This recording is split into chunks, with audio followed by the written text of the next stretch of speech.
कुछ दिन पहले ही मीनू चिड़िया एक अंडे दी थी।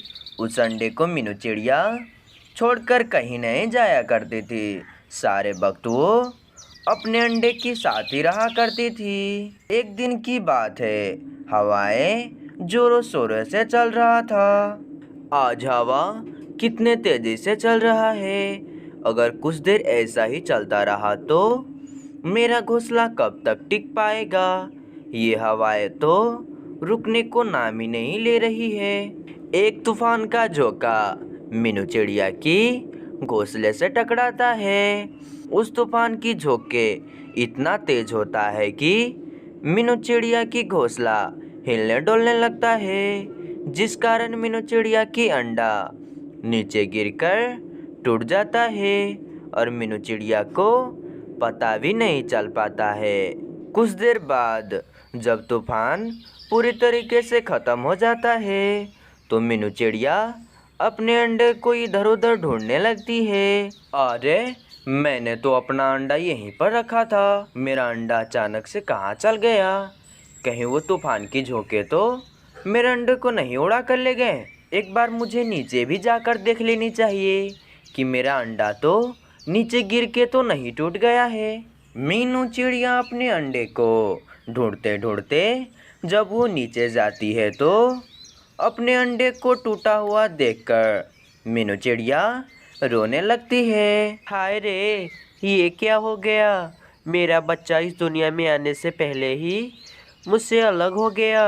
आखिर मैंने किसी का क्या बिगाड़ा था जो आज मेरे आने वाले बच्चे से मुझे ही अलग कर दिया। ऐसा कहती हुई मीनू चिड़िया जोरों शोरों से रोने लगती है। अगले दिन सुबह मीनू चिड़िया पानी पीने नदी के किनारे चली जाती है और वहाँ से पानी पीने लगती है। तभी वह देखती है कि पानी में एक घोंसला बहकर आ रहा है और उसमें एक चिड़िया का अंडा भी होता है। फौरन मीनू चिड़िया उस घोंसले को पानी से बाहर निकाल लेती है और वह कहती है कि यह अंडा तो मेरा अंडा जैसा ही दिखता है, परंतु मेरा अंडा तो नीचे गिरकर टूट गया है।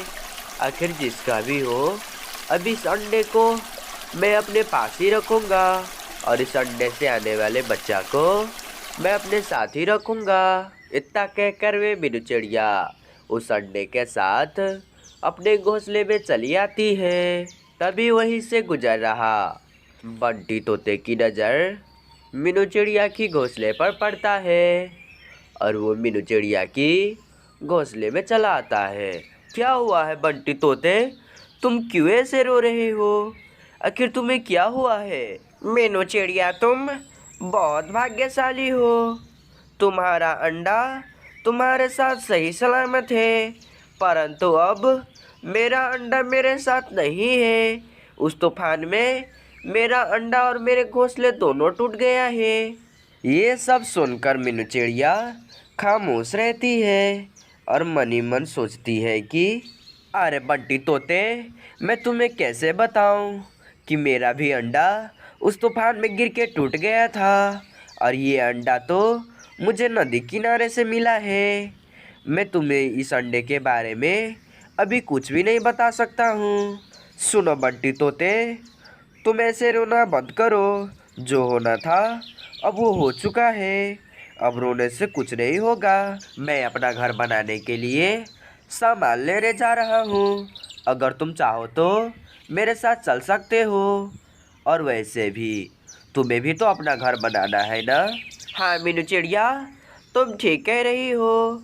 हमें अपना घर मजबूत बना लेनी चाहिए। फिर से तूफान किसी भी वक्त आ सकता है, इसलिए हमें तैयार रहना चाहिए। मीनू चिड़िया और बंटी तोते जंगल में लकड़ियाँ लाने चले जाते हैं। कुछ देर बाद उन्हें लकड़ियाँ भी मिल जाती है और अपने घर लौट जाते हैं। ऐसे ही कुछ दिन गुजर जाते हैं। अब मीनू चिड़िया ने अपना घर पक्के का बना लिया था और बंटी तोता ने भी अपना घर पक्के कर लेता है। मैंने अपना घर पक्के कर लिया है। अब तो ना मुझे तूफान की डर है, ना तो मुझे कोई जालिम पक्षी का। अब मैं अपने घर में आराम से रह सकता हूँ। अगले दिन मीनू चिड़िया भोजन ढूंढ रही होती है। तभी वहाँ पर रानी कौवी आती है। अरे मीनू चिड़िया, मैंने सुना है कि बंटी तोते की अंडा उस तूफान में टूट गया है। और तुम्हारा अंडा कैसा है? क्या तुम्हारा अंडा उस तूफान में टूट गया कि अभी तक सही सलामत है? रानी कौवी, ये तुम क्या कह रही हो? मेरा अंडा तो मेरे साथ सही सलामत है। और वैसे भी मुझे घर जाने के लिए देर हो रहा है, मैं चलता हूँ। ये मीनू चिड़िया की बच्चे तो आजकल कुछ बदली बदली से ही दिखती है। मुझे तो कुछ दाल में काला दिख रही है। मैं जानकर ही रहूंगी कि आखिर ये हम सबसे क्या छुपा रही है। एक दिन ऐसा भी आता है कि उस अंडे से एक सुंदर सा चीड़ा बाहर निकलता है। वह चीड़ा तो मीनू चिड़िया को देखकर मामा मामा कहने लगता है। मामा मामा मामा, हाँ मेरे बेटे, मैं ही हूँ तुम्हारे माँ। अगले दिन मीनू चिड़िया भोजन ढूंढने कहीं चली जाती है तो रानी कौवी पक्षियों को लेकर मीनू चिड़िया के घर के पास चली आती है। रानी कौवी, आखिर तुम हमें यहाँ क्यों लेकर आई हो? ये तो मीनू चिड़िया की घोंसला लगता है। क्या मीनू चिड़िया की अंडे से बच्चा बाहर आ गया है क्या? पक्षियों, मैं तुम सबको यहाँ मीनू चिड़िया की बच्चा दिखाने लेकर आया हूँ। आज हम देखेंगे कि मीनू चिड़िया की बच्चा अंडा से बाहर आया है या नहीं।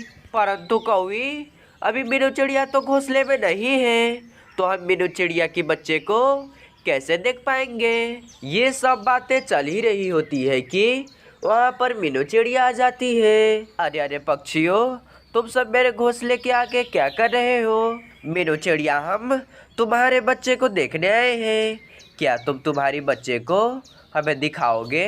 ना चाहते हुए भी मीनू चिड़िया अपनी बच्चे को सब पक्षियों को दिखाना पड़ता है। मीनू चिड़िया, तुम्हारा चिड़ा तो बहुत ही खूबसूरत है, परंतु इसका कलर तो तुमसे थोड़ा अलग दिख रहा है। मुझे भी ऐसा ही लगता है कि ये तो पीला है और इसका बच्चा कैसे लाल हो सकता है। इसीलिए मुझे जंगल में ढूंढना होगा कि इसके असली माता पिता कौन है और ये मीनू चिड़िया किसकी बच्चा चोरा कर लेकर आई है। अगले दिन कौवी चिड़िया के घर ढूंढकर उसके पास चली जाती है। चिड़िया, तुम्हारे बच्चे को तो मीनू चिड़िया चुरा कर ले गई है। तुम चलो मेरे साथ और तुम अपना बच्चा लेकर चली आओ। अरे अरे कौवी, तुम क्या बोली जा रही हो?